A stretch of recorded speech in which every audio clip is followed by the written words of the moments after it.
En tout cas, on vous emmène tout de suite sur le terrain à Los Angeles la nuit dernière où la planète musique était réunie pour les Grammy Awards et c'était aussi en partie une planète de la contestation contre Donald Trump et ses politiques de l'immigration. Comme tous les soirs, on retourne sur le terrain américain.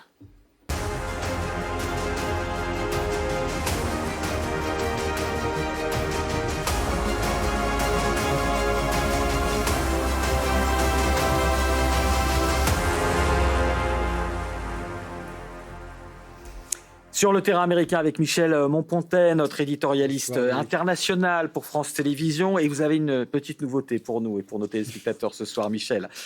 Tristan Cabello, bonsoir, historien spécialiste des États-Unis, maître de conférence à la Johns Hopkins University. Et vous êtes l'auteur de La victoire de Zoran Mamdani à New York aux éditions Textuelles qui paraîtra le 11 février prochain. Et puis nous serons aussi en visio avec Eric Svan, porte-parole des Republicans Overseas France, qui représente... Bonsoir Eric, vous représentez le parti du président Trump, notamment à l'étranger. Et vous êtes auteur de La bannière étalée aux éditions Underban. Vous serez avec nous notamment dans quelques minutes. D'abord Michel, on ouvre par votre nouveauté. Tous les soirs, vous allez nous éclairer, en plus de vos analyses en plateau, vous allez nous éclairer un peu sur le journal de cette Amérique et vous lui avez trouvé un nom évidemment de circonstance. Faut que je rende le Trumpinoscope. Faut que je rende à César ce qui appartient à César. Ce n'est pas moi qui ai eu cette idée, c'est ma femme un petit matin. Elle m'a dit tiens, tu cherches un nom pour ta chronique, Trumpinoscope, ce serait parfait. Alors, le Trumpinoscope de ce soir, on va le décrypter avec vous, mais vous nous avez préparé d'abord votre Trumpinoscope, qui est le sujet de ces dernières 24 heures aux États-Unis, et puis on décrypte tout cela avec nos invités en plateau. Les nouvelles du Trumpistan, c'est tous les jours et ça n'arrête pas. Mais on ne peut pas tout entendre, on ne peut pas tout comprendre. Alors, il y a le Trumpinoscope. Mais quel sale temps ce week-end pour Donald Trump. Quand ça ne veut pas, ça ne veut pas. Les nuages gris ont tout gâché pour le meilleur joueur de golf du monde. On dirait que ses ennemis se sont donné la main pour le déconcentrer jusqu'au 19e trou, un vrai trou noir. Un démocrate qui gagne ici au Texas, ça n'arrive jamais. Eh ben si. Trump avait pourtant tout fait pour que la candidate républicaine gagne, mais c'est le démocrate Taylor Remmett, en défendant la santé pour tous et l'éducation, qui a remporté le morceau. Trump n'aurait pas du tout apprécié. Dans le Trumpinoscope, il y a ça aussi, les 3 millions de nouvelles pages de l'affaire Epstein. Le nom de Trump est mentionné 4500 fois supplémentaires au codet du pédocriminel, mais selon lui, c'est la preuve qu'il est totalement innocent. Pour des millions d'Américains, il réclame maintenant sa destitution. Où est la vérité? C'est comme avec le film de Melania, Madame Trump. Selon son mari, c'est un triomphe commercial inouï. Selon les propriétaires des salles de cinéma, on appelle ça un bide.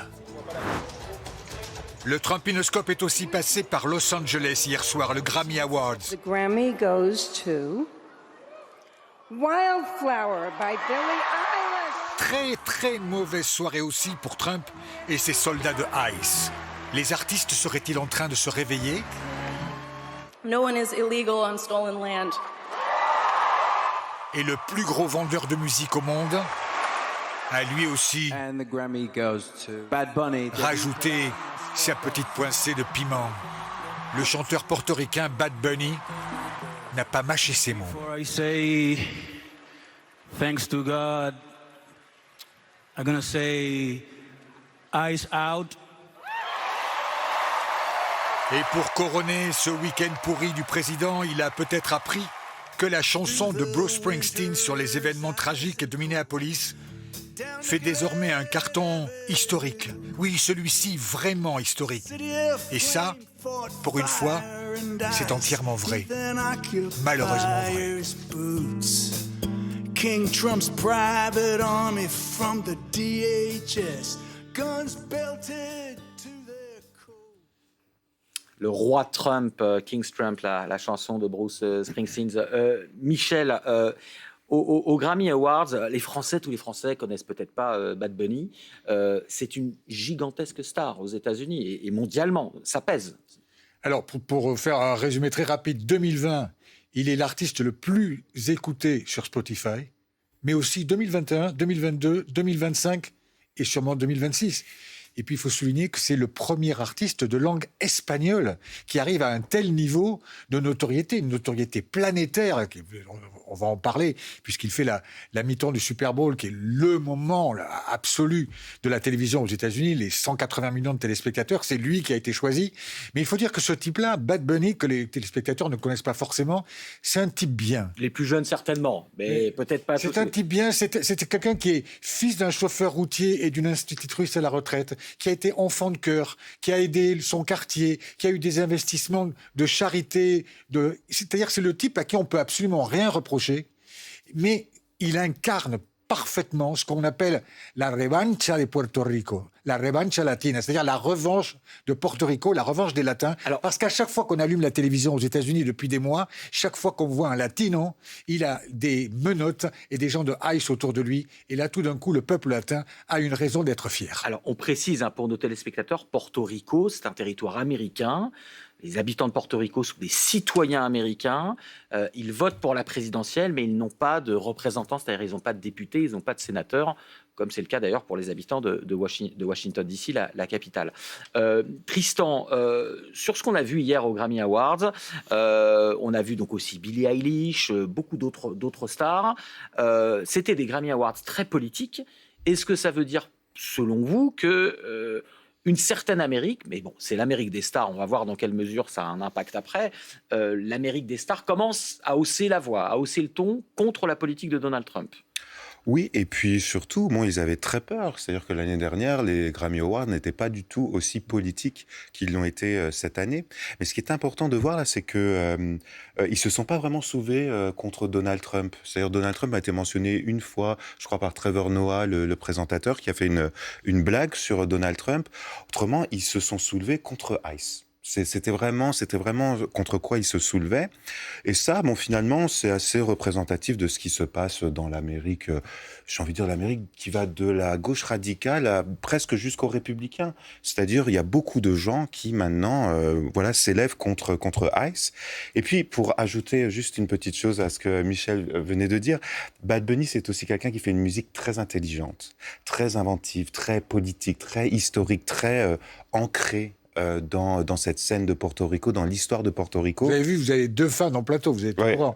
Et donc, voilà, et je crois que c'est pour ça que c'est d'autant plus significatif le fait qu'il en parle là, qu'il en parle en plus, la deuxième fois, il a choisi de parler en espagnol. C'est quelqu'un qui parle anglais avec un accent. Et donc, ça parle beaucoup, y compris aux Américains. On sait à quel point la communauté latino est importante, et y compris à quel point la communauté latino a été l'artisan du point de bascule pour Donald Trump aux dernières élections 2024. C'est la communauté latino qui, notamment, a voté en grande partie pour Donald Trump, ce qui était nouveau. Donc là, c'est un petit peu... peut-être à nouveau un basculement dans l'autre sens. Oui, enfin, en partie, quoi. Voilà. Il faut comprendre aussi que Bad Bunny, il a des symboles très forts qu'il incarne. Par exemple, il refuse actuellement de jouer aux États-Unis. Ouais. Il refuse de donner des concerts aux États-Unis. Pourquoi ? Parce qu'il est persuadé que dans ces concerts, il y aura des descentes de ICE qui viendront pêcher, attraper des illégaux, et ça, il ne veut pas s'y prêter. Et donc, il a fait 20 concerts qualifiés d'historiques uniquement à Puerto Rico, qui ont ramené dans cette île, qui souffre quand même d'une inégalité, plus de 200 millions de dollars. Et cette île, alors, donc, il va quand même faire la finale du Super Bowl, justement. Diane Schlanger va nous en parler. On vous retrouve, Diane. On traverse l'Atlantique. Vous êtes notre correspondante à Washington. Tristan en parlait sur le plateau. Il y avait Trevor Noah, qui est un très célèbre humoriste américain d'origine sud-africaine, qui présentait ses Grammy Awards. Et en tout cas, ça a suscité le courroux de Donald Trump, qui s'est emporté non seulement contre cet animateur, Trevor Noah, et puis contre la teneur générale de la soirée. Oui, tout à fait. Ces Grammy Awards sont les pires, quasi irregardables, des détritus. Ce sont les mots rageurs de Donald Trump hier soir, après la diffusion des Grammy Awards, les victoires de la musique américaine, parce que, vous l'avez dit, on les a entendus, des artistes se sont opposés frontalement à la politique de Donald Trump, et notamment à sa police de l'immigration. Mais ce qui a réellement fait découpiller Donald Trump, c'est la pique lancée par le maître de cérémonie, l'acteur et humoriste Trevor Noah, une pique sur l'affaire Epstein et sur les liens supposés entre le criminel sexuel Jeffrey Epstein et Donald Trump. Et ça, cela n'a pas du tout plu, mais alors vraiment pas du tout plu à Donald Trump qui est déjà empêtré dans cette affaire qui empoisonne son mandat. Et donc Donald Trump a menacé de porter plainte contre Trevor Noah. En tout cas, on voit bien que le divorce est consommé entre Donald Trump et les artistes en majorité démocrate. Et d'ailleurs, cette année, contrairement à l'année précédente, Donald Trump a décidé de ne pas se rendre au Super Bowl, la fameuse finale du championnat de football américain, parce qu'il l'a dit en interview, il n'est pas fan des artistes invités. Parmi ces artistes, vous l'avez dit, il y a la fameuse star portoricaine Bad Bunny, qui a été l'un des plus critiques hier soir aux Grammys. Merci beaucoup Diane Schlanger, notre correspondante à Washington. Et alors, pour obtenir un autre son de cloche, évidemment, on va vous retrouver, Eric Svan, comme je le disais, vous êtes porte-parole des Republicans Overseas en France, vous représentez le parti du président Trump, notamment en Europe. Bonsoir Eric. Qu'est-ce que vous inspire ces artistes qui prennent la parole contre Donald Trump ou contre sa politique, notamment contre la fameuse police ICE? Est-ce que vous vous dites que c'est inquiétant ou est-ce que finalement les artistes ont toujours pris parti généralement contre le parti républicain et ça vous importe peu? Vous avez parlé tout à l'heure que c'est le réveil des artistes. Ils ont toujours été pour la gauche. Ils ont toujours été pour la gauche parce que comme les gauchistes sont des férus du mélodrame et des idiots utiles. Par exemple, il n'y a personne qui a parlé des 36 000 Iraniens qui ont été abattus. Ils disent tout le temps, parlez le nom de Renee Good, parlez le nom de Alex Pretty, mais ils ne parlent jamais le nom de gens qui sont tués assassinés par les illegal aliens, par les illégaux, comme Larisha Thompson, une noire qui a été tuée par 5 blancs. On croirait que tout le monde en parlerait, mais non, les 5 blancs, c'était des illégaux, et donc la presse américaine le tait pour faire des illégaux des pauvres opprimés. Est-ce que, Eric Svan, est-ce que justement Donald Trump ne s'en fiche pas de ces artistes, mais on a l'impression que ça l'atteint quand même, puisqu'il a des réactions extrêmement fortes. Il dit qu'il veut poursuivre Trevor Noah, encore une fois l'animateur de la soirée des Grammy Awards. Noah. Si finalement Donald Trump est au-dessus de ça avec sa politique, il devrait s'en fiche de ces critiques-là, de ces artistes déconnectés des réalités, comme ce que vous expliquez. Alors, cela fait 1 an ou 2 ans tout le monde parle d'Epstein et qu'on dit que finalement Trump va tomber comme un pédophile, etc. Alors qu'il y a des centaines de photos de Bill Clinton dans des bains, dans des piscines, etc., qui se fait masser dans l'avion de Epstein. Et personne n'en parle. Alors on les associe tout le temps, mais Donald Trump a décidé de faire des procès contre le New York Times et tout le monde parce qu'ils en ont assez de toutes ces rumeurs qui soi-disant montrent que nous serions tous des fascistes. J'aimerais juste dire que si Donald Trump était un vrai fasciste et si la ICE c'était vraiment la Gestapo, eh bien, il n'y en aurait pas de manifestation. Il n'y aurait pas de manifestation paisible, il n'y aurait pas de violents, comme la vidéo qu'on vient de sortir de Alex Pretty. Alors, on est triste pour lui, évidemment, mais 3 jours avant, il crachait sur les policiers. On le voit cracher sur les policiers. Alors, cette vidéo-là, j'espère qu'on va le montrer à la télévision française aussi. Bon, cracher, ça n'est pas menacer de mort des policiers, mais sans revenir sur Minneapolis, juste une dernière question plus politique. Michel Monpontet en plateau nous rappelait qu'il y a certaines élections locales, la nuit dernière encore au Texas, qui commencent à dessiner une forme de contestation dans les urnes. Je ne parle pas des artistes, dans les urnes de la politique de Donald Trump. Est-ce que cela commence à vous inquiéter quand on voit les résultats des dernières élections locales? Et alors qu'on le rappelle, on est dans une année électorale aux États-Unis avec les midterms en novembre prochain. Oui, alors il faut bien savoir que dans le nord-est des États-Unis, comme le Massachusetts, Les républicains gagnent à peu près 41% des votes régulièrement. Et ils n'ont pas une seule personne chez les élus du Massachusetts. Ça m'inquiète. Et une autre chose qui m'inquiète, c'est que vous avez parlé tout à l'heure des 3 policiers à Nantes qui ont été hospitalisés par un fou du volant.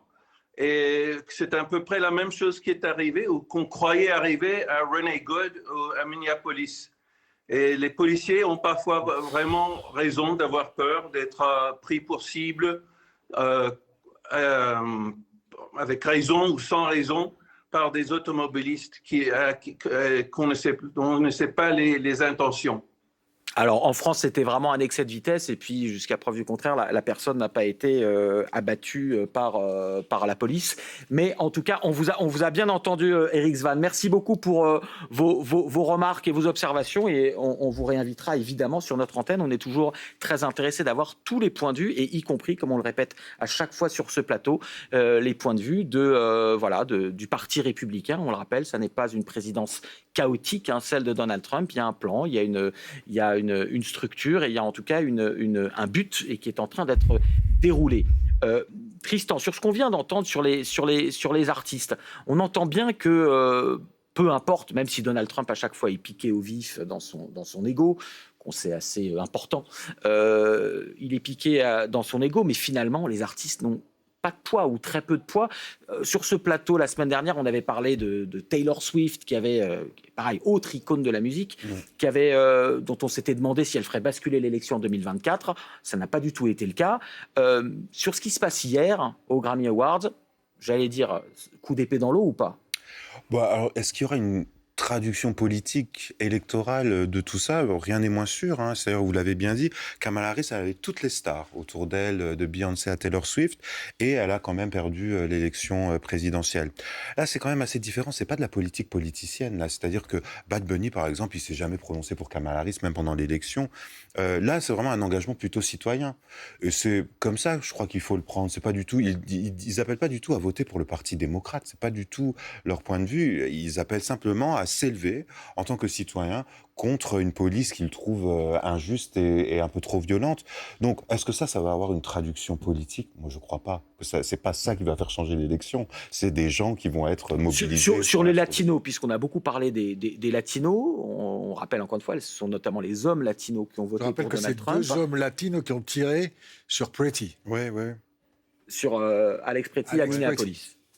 Donc les choses sont plus compliquées que ça. Les choses sont beaucoup, beaucoup plus compliquées que ça. Et effectivement, il y a des populations traumatisées, comme on parle de la diaspora cubaine, et qui effectivement a fui un pays qui vit sous une dictature. Donc évidemment, on est forcément pour la personne qui va aller lutter le plus férocement et le plus rageusement contre Cuba. Téléspectateurs, pour beaucoup de Cubains aux États-Unis, Cuba communiste. Donc je ne voterai jamais pour les démocrates parce que c'est la gauche. Je voterai toujours conservateur. Pour répondre à votre question, je pense que le corps électoral américain est tellement fragmenté idéologiquement que je ne pense pas que ce spectacle-là de milliardaires qui poussent la chanson vont aller convaincre les paysans du Wisconsin de voter tout d'un coup démocrate. Non, ça ne se joue pas là.